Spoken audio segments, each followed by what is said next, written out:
But we are making great progress out here at Bama Bass. The amount of wildlife is incredible. What we want to be doing is thinking of how we're going to keep these animals safe. Predator does come in, those fish are actually trapped. Key is though, you have to have more than one fish cave.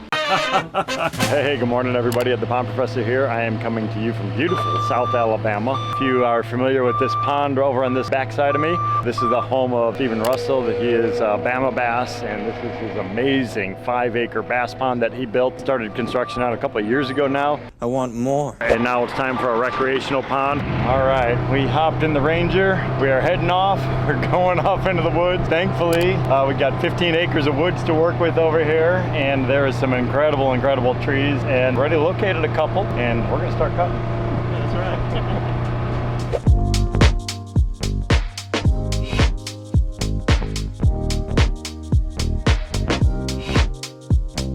right. Buried here inside of this is this amazing, incredible oak tree. No idea how old that is, but it is mammoth. Protect the tree long term, obviously, but this log right here, that branch, which is probably 60 feet or so in length, would be perfect for the water feature. So what we want to do is try to take that one off. So what we're doing is just kind of clearing some of this little brush out so we have good visibility everywhere. You can see the scale.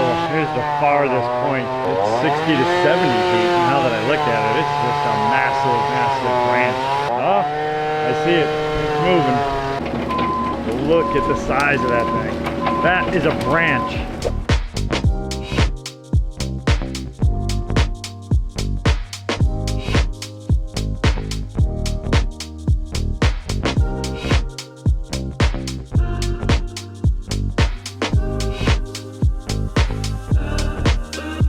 The excavation is complete. We have our AquaBlox staged over on the back edge. That is going to be our intake bay in the far corner. So our first step, we checked all of our grades again this morning. We double checked our width for our liner installation. Now we have our layer of geotextile. So remember, this material, very, very important. So it is a non-woven polypropylene geotextile. This is going to spread the weight out. So as you can see us walking around the bottom, it's a relatively soft soil. This geotextile is going to help get rid of pressure points, which when we're talking about construction, pressure points are always very, very important to take into consideration because we don't want things moving around. Then we're going to come over the top of it with our rubber membrane, and then we will go over the top of that with another layer of a heavy-duty geotextile, which is a lot thicker, which is going to help resist and protect the lining against all the very sharp rocks that we're installing inside of the water feature.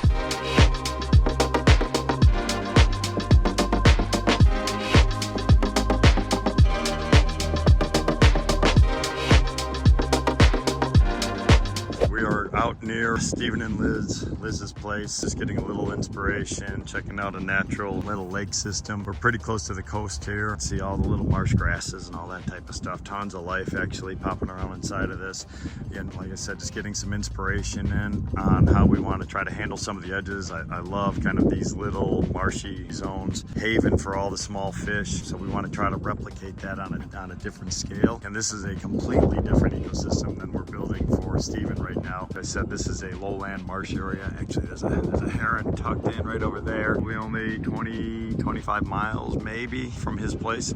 Completely different habitat. So this is coastal areas. We're building him more of what I would consider more of a northern Alabama type of a bass pond. So it's going to have all that rock and gravel. Here we're dominated by sand and marsh vegetation. So completely different habitat, but still looking for a little inspiration. So we are making great progress out here at Bama Bass. Loving the property. I haven't said that enough, I guess, because there's nothing like your own customized professional bass pond, fully stocked with fish feeders, automatic fish feeders, so you know these fish are well fed. Plus he puts in tons of forage fish on a regular basis, so those bass are getting really, really big and fat. So we have our excavation obviously has been completed. Geotextiles are in place, as well as the EPDM membrane. Our Cat 308 staged over on this one side. We're strapping up the pallets of boulders, and we're going to try to lift those pallets up, and we're going to set the pallets down here on the bottom. So this is going to make it a lot easier for us from a construction standpoint. The AquaBlue boulder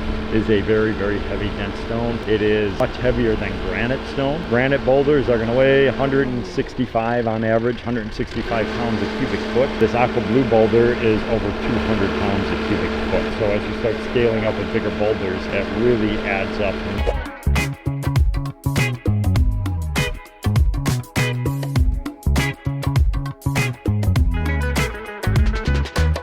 rocks are going in down on the bottom. Put in a large slab down here just to cover up this whole edge. But the other thing that it's doing is it's hiding a fish cave. Large diameter pipe. This is an 18-inch diameter double wall pipe that's very, very strong. We build it into our ledges and we'll have kind of rock work going out and about this, and it's going to leave an area for the fish to be able to get out of the intense heat of South Alabama. It also helps them with predators. Key is though, you have to have more than one. The reason being is birds of prey are smart, predators are smart, so they will find things, and if they hide somewhere, they'll know that they go in and they'll know where they could wait for them to get out. So if you have multiple places for them to hide, it's going to make it more difficult.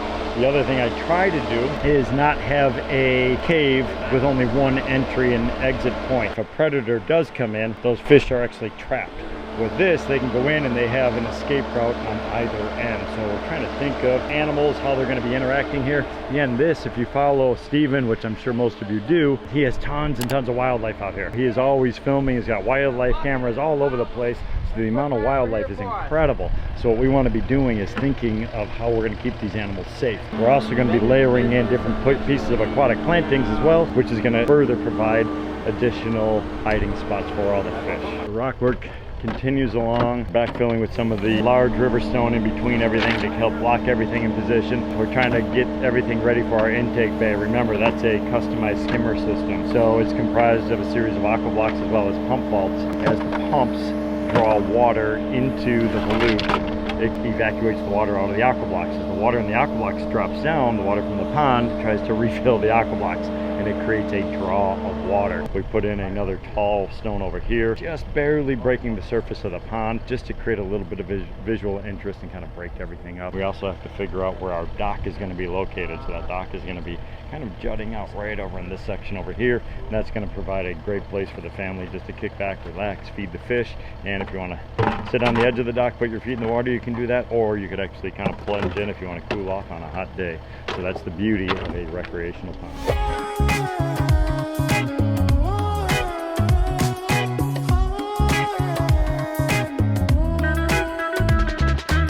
Our last part for the day here is going to be to position the large oak branch that we took down out of a massive tree. I want to try to set it here on this back edge. So the idea is to have, we have all this beautiful rock work. I want to have this log back edge, and then what I want to try to create a kind of a pocket underneath the log. That would be a good habitat for the fish. Having that log submerged in water, and you've heard me talk about this before, that's going to add another surface into the pond. So different surfaces is very important from a biodiversity standpoint. We want to have rock, we want to have gravel, we want to have sand, we want to have sediment, we want to have plants. All these different things are going to add to a more stable ecosystem.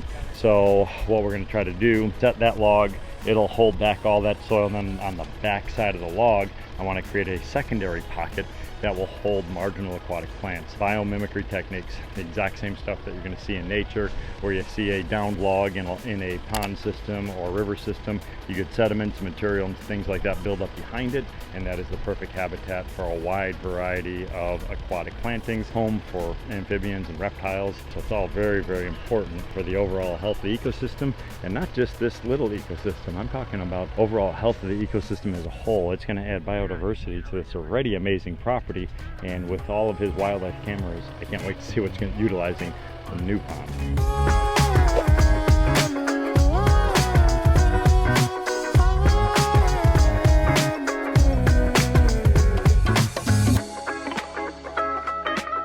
We continue working along with all of our boulder work on the bottom. Trevor, Ethan, John are working on this back edge. We set that beautiful, beautiful, beautiful piece of oak. What we wanted to try to do was create a small overhang. Actually, it's a pretty significant overhang in my opinion, which is great. So we have rock work behind that big log, which is going to hold all the soil back. So we're always thinking about soil migration, where things are going to move. So we want to have a structural system. And then we also created a plant pocket on the back side of it. So between the log and the far edge of the rubber membrane, we'll probably come in with some water lilies and things like that, which really soften everything up, as well as kind of create a little bit of shade over this deep pocket. We're always thinking of trying to create those areas for the different fish, as well as from a visual standpoint. So many different elements that we have to take into consideration when we're designing and building custom water features. So Chris has shifted over from the pond work to starting to get everything ready for the wetland filtration system. This is a critical piece for the overall function of the ecosystem. Our intake bay located over here. We have our AquaBlox, we have the settling chamber, we have our pump vault, so all the water is going to come into that little cove area. We have 3-inch piping that's going to run up this way right underneath me, and it's going to go into our wetland filtration system. The wetland filter is going to be sitting approximately 12 inches above where the current grade is located. So I'm trying to create a little bit more of a dramatic waterfall, and our goal is to go between 4 and 5 feet high. I know our water level in the pond. I can then set my level for the wetland filter.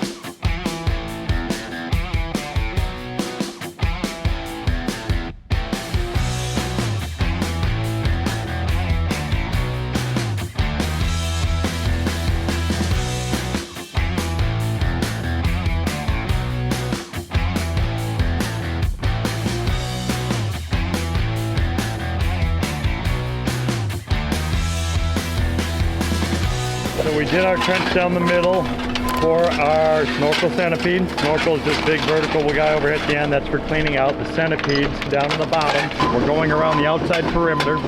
We're filling in with all that 2 to 5 inch gravel to put the AquaBlox under compression. Tightening the AquaBlox on all sides increases the load bearing capacity for that system. Then we'll start to go over the top of everything with more layers of the river stone, and we'll eventually we'll top everything off with a 3/4 inch to 1 inch, which is going to be the mixture for our plantings.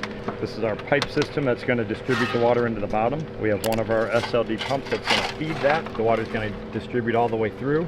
Then in this corner where you see that shovel right over here, there's going to be a waterfall that's going to cascade out into a small plunge pool. That plunge pool is then going to turn, and the water is going to twist its way back down into the main pond.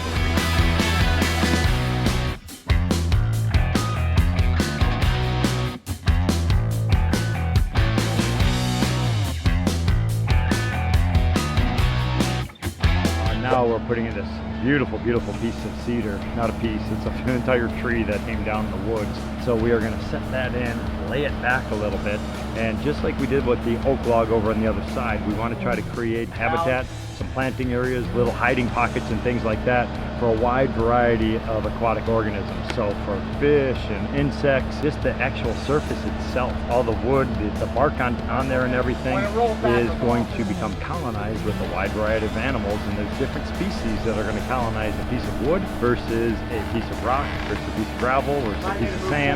All these different things are very important from a biodiversity standpoint.